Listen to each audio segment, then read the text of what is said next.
प्रिय छात्रों, हिंदी के इस शिक्षण सत्र में आपका हार्दिक स्वागत है। आज हम संस्कृत खंड के अंतर्गत जातक कथा पाठ के दूसरे एवं अंतिम भाग का अध्ययन करेंगे। प्रथम भाग में आपने उलूक जातकम खंड के हिंदी अनुवाद का अध्ययन किया था। इस भाग में हम नृत्य जातकम खंड के हिंदी अनुवाद का अध्ययन करेंगे। तो आइए इसकी शुरुआत करें। नृत्य जातकम, नृत्य संबंधी जातक कथा। अतीते प्रथम कल्पे चतुष्पदा सिंहम राजानम अकुर्वन्। परीक्षा में आप 3 हेडिंग के माध्यम से उत्तर लिखते हैं। सबसे पहले संकेत, यदि पैराग्राफ दिया है तो आप संकेत में डैश करके लिखेंगे अतीते और डॉट डॉट का निशान बनाकर अंत में इत्यकथत पूर्णविराम कर देंगे। फिर संदर्भ लिखेंगे। संदर्भ इस प्रकार लिख सकते हैं, प्रस्तुत संस्कृत गद्यांश हमारी पाठ्य पुस्तक सामान्य हिंदी के संस्कृत खंड के अंतर्गत जातक कथा नामक पाठ के नृत्य जातकम खंड से उद्धृत है। उद्धृत है के स्थान पर आप अवतरित है, लिया गया है भी लिख सकते हैं। तत्पश्चात आप हेडिंग डालेंगे हिंदी अनुवाद। कठिन शब्दों का अर्थ और अनुवाद एक साथ देखते चलें। अतीते, अतीते माने बीते या विगत। प्रथम कल्पे माने प्रथम कल्प, जिसे आप प्रथम युग कह सकते हैं। चतुष्पदा माने चौपाया, 4 पैर वाले अर्थात जानवर। अर्थ करते चलें। विगत प्रथम कल्प में चौपायों ने सिंहम माने शेर को राजानम अकुर्वन्, राजा बनाया। मत्स्या, मत्स्या माने मछलियों ने आनंद मत्स्यम, आनंद नामक मछली को, शकुनयः पक्षियों ने सुवर्णहंस, सुवर्णहंस को राजा बनाया। तस्य पुनः सुवर्ण राजहंसस्य दुहिता। सुवर्ण राजहंस, सुवर्ण राजहंस, दुहिता माने पुत्री। उस सुवर्ण हंस की पुत्री हंस पोतिका अतीव माने अत्यधिक, रूपवती माने सुंदर, आसित माने थी। उस सुवर्ण हंस की पुत्री हंस पोतिका अत्यधिक सुंदर थी। स, वह, तस्यैव, उसे, वरम दात, वर दिया, वरदान दिया, यत की, सा, वह, आत्मनः चित्त रुचितम, अपने चित्त को रुचने वाले, अपने मन को पसंद आने वाले, स्वामिनम, स्वामी का, वृणव्यात माने वर्ण करे, इति माने ऐसा कहा। हंसराजः तस्यै वरम दत्वा, हंसराज उसे वर देकर, दत्वा माने देकर, हेमवती, हिमालय प्रदेश में, शकुनि संघे, पक्षियों के समूह में, सन्निपतत, आकर उतरा। हंसराज उसको वर देकर हिमालय पर पक्षियों के समूह में उतरा।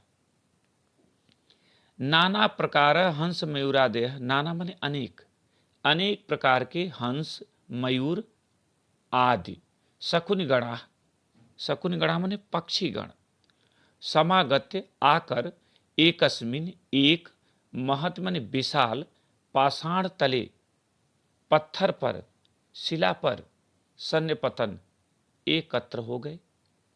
हंसराज, हंसराज ने, आत्मनः चित्त रुचितम स्वामिकम आगत वृणवात इति दुहितरम आदिदेश। हंसराज ने अपने मन को अच्छे लगने वाले, मन पसंद स्वामी का आकर वर्ण करो, वृणवात वर्ण करो, इति माने ऐसा, दुहितरम माने पुत्री को, आदिदेश माने आदेश दिया। सा माने वह, शकुन संघे पक्षियों के समूह में, अवलोकयंती देखती हुई मणिवर्ण ग्रीवम, मणि के समान रंग के गर्दन वाले, चित्र प्रेक्षणम, रंग बिरंगे पंखों वाले, मयूरम दृष्टवा, मोर को देखकर, अयम में स्वामी के भवत, यह मेरा स्वामी हो इत्यभासत, ऐसा कहा। मयूरः, मोर ने, अद्यापि, अद्यापि, अद्यापि, आज भी, तावन में, तुमने, बलम न पश्यत, मेरा बल नहीं देखा, इति ऐसा कहकर, अति गर्वीण, अत्यधिक गर्व में भरकर, अहंकार में भरकर, लज्जांच, लज्जा को, त्यक्तवा, त्याग कर, तावन महत शकुनि संघस्य मध्यो पक्षो प्रसार, विशाल पक्षियों के संघ मन समूह में पक्षों प्रसार, पंखों को फैलाकर, नर्तुम, नृत्य करना, आरब्धवान, प्रारंभ कर दिया।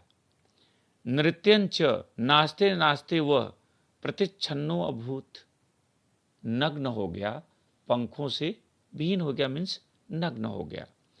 स्वर्ण राजहंस लज्जितः अस्य न्यौ ही अस्ति न बर्हाणाम समुत्थाने लज्जा। स्वर्ण राजहंस लज्जित हुआ, उसने कहा, इसे न तो ह्री माने विनय या संकोच, इसे न तो संकोच है और न ही बरहाणाम, बरहाणाम माने पंखों को, समुत्थाने, उठाने में कोई लज्जा ही अनुभव हो रही है। नाश में गतत तत् पाए स्वदुहितरम दास्याम इत्यकथत, गत त्रपाए, लज्जाहीन को, मैं इस लज्जाहीन को स्वदुहितरम, अपनी पुत्री, दास्याम, नहीं दूंगा, इत्यकथत, ऐसा कहा। हंसराजा तदेव परिषद मध्य, हंसराज ने उसी सभा के मध्य में उपस्थित आत्मनः भागने आए अपने भांजे हंसपोतकाय को, हंसपोतक को, दुहितरम दात, पुत्री दे दी। हंसराज ने उसी परिषद के मध्य में उपस्थित अपने भांजे हंसपोत को अपनी पुत्री दे दी। मयूरो, मोर, मयूर, हंस पोतिकाम अप्राप्य, हंस पोतिका को न पाकर, लज्जितः, लज्जित होकर, तस्मात्, उस स्थान से, पलायितः, भाग गया, पलायित माने भाग गया। हंसराजोपि, हंसराज भी, हृष्ट मानसः, हृष्ट मानस माने प्रसन्न चित्त होकर, स्वगृह माने अपने घर को, अगच्छत, चला गया। पूरा अर्थ एक बार से देख लें।